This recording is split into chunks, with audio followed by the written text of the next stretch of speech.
সব দেশেরই কেন্দ্রীয় ব্যাংক আছে। কেন্দ্রীয় ব্যাংকের মূল কাজ হল মুদ্রা সরবরাহ ও সুদের হার ব্যবস্থাপনা। রাষ্ট্রের হয়ে এই কাজ করে কেন্দ্রীয় ব্যাংক। কেন্দ্রীয় ব্যাংকের মাধ্যমেই দেশের অর্থনীতি ও মুদ্রা বাজার এবং ব্যাংকিং ব্যবস্থা নিয়ন্ত্রিত হয়। বিশ্বের সিংহভাগ কেন্দ্রীয় ব্যাংক স্বাধীন, তবে সরকারের কাছে জবাবদিহি করতে হয়। সব কেন্দ্রীয় ব্যাংকের হাতেই সম্পদ থাকে।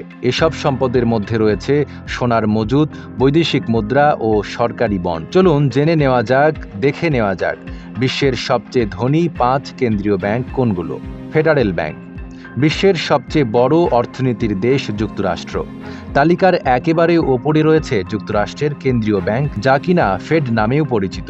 ফেডারেল রিজার্ভের মোট সম্পদের আর্থিক মূল্য প্রায় 7.83 ট্রিলিয়ন বা 7,83,000 কোটি ডলার। সিল্কোর সিল্ক অ্যান্ড শাইন, যাতে আছে আর্গান অয়েল ও ওট প্রোটিনের গুডনেস, যা আপনার চুলকে রাখে হেলদি অ্যান্ড শাইনিং। বিশ্বের সিংহভাগ আন্তর্জাতিক লেনদেনই হয় মার্কিন মুদ্রা ডলারে।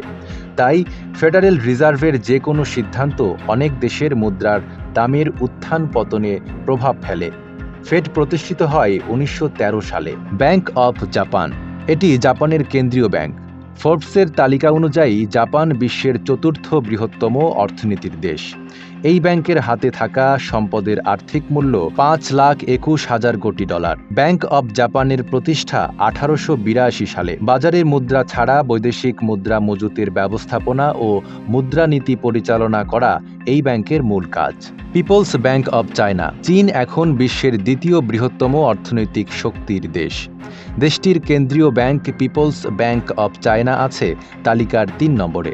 মোট সম্পদের পরিমাণ 5,14,000 কোটি ডলার। এটি প্রতিষ্ঠা করা হয় 1948 সালে। ডয়েশে বুন্ডেস ব্যাংক, ইউরোপের সবচেয়ে বড় অর্থনীতির দেশ জার্মানির কেন্দ্রীয় ব্যাংক ডয়েশে বুন্ডেস ব্যাংক। সব মিলিয়ে 2,72,000 কোটি ডলার সম্পদের মালিক জার্মানির এই ব্যাংক। এটি প্রতিষ্ঠা করা হয় 1957 সালে। ইউরোপের একক মুদ্রা ইউরো চালু করার পেছনে এই ব্যাংক গুরুত্বপূর্ণ ভূমিকা পালন করেছে। ব্যাংক অফ ফ্রান্স, বিশ্বের 7ম বৃহত্তম অর্থনীতির দেশ ফ্রান্স। দেশটির জিডিপির আকার 3,132 বিলিয়ন ডলার। দেশটির কেন্দ্রীয় ব্যাংকের মোট সম্পদের পরিমাণ প্রায় 2 ট্রিলিয়ন বা 2 লাখ কোটি ডলার। 1800 সালে প্রতিষ্ঠিত ব্যাংক অফ ফ্রান্স বিশ্বের সবচেয়ে প্রাচীন কেন্দ্রীয় ব্যাংকগুলোর একটি। নাইম আরাবি, ঢাকা পোস্ট।